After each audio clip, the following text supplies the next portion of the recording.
The moral of Wild Hearts is not man was the true monster all along, but it sure threatened to turn me into one a few hours before I started writing this review.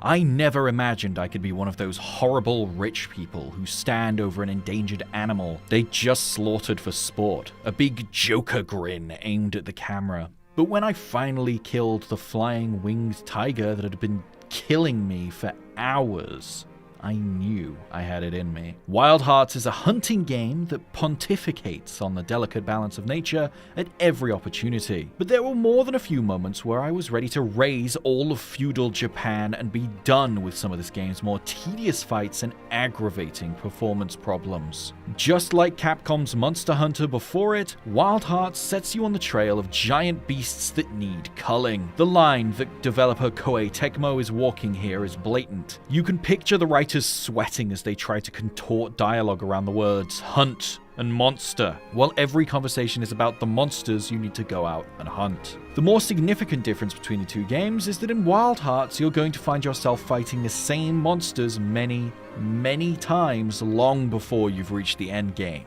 Wild Hearts does excel in the moments where you're flying through the air with a claw blade latched into a monster's back, turning yourself into a projectile Edward Scissorhands, or when you land a third hit in a hammer combo string to crumple a monster's face in. Then there's the big gimmick, the Kakuri, the traps and tools you build mid-combat with button combos on a controller or a few key taps on a mouse and keyboard. The Kakuri can lead to thrilling moments, but most of the time it's just frustratingly clunky. There's a thinness to the gear system too. With so few kimono to fight, the best option of armor is always that kimono's own armor. With multiplayer hunts available, this is less of an issue, but solo Wild Hunt's gear grind is too slow, too repetitive, and too chunky, without a path to step-by-step upgrade older gear to keep it relevant for longer. The weapon system is better. It's a giant skill tree, which you can work your way through in any direction you please, without ever losing resources if you take a weapon back to an earlier node on the tree. There are more weapons in Kimono coming to Wild Hearts for free post-launch content, and it's possible a year now a fattened up bestiary will make for a much more elegant sense of progression. But right now Wild Hearts' problem runs deeper than just too few monsters. Dire PC performance makes me wonder why this game didn't have a few more months to cook.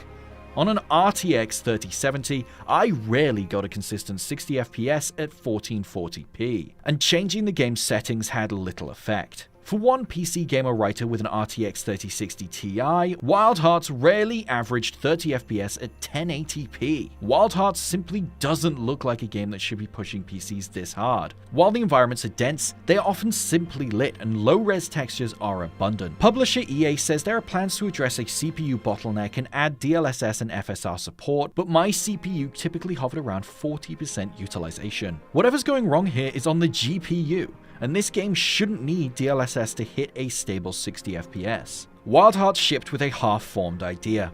Its story and monsters are focused on nature, yet the game makes no effort to convey a real, living ecosystem. Finding kimono is as simple as pressing a button with no attempt at hunting them. If a few of the game's features were more robust, Wild Hearts may have been able to pass as a shrewdly streamlined hunting game. Compared to Monster Hunter, there's less in this game, less to this game, and it seems not to understand what fundamentally made the monster hunting and its clear inspiration so fun. This could be fun for some multiplayer, which it makes very easy and streamlined. It just works, which I can't say for the rest of the game.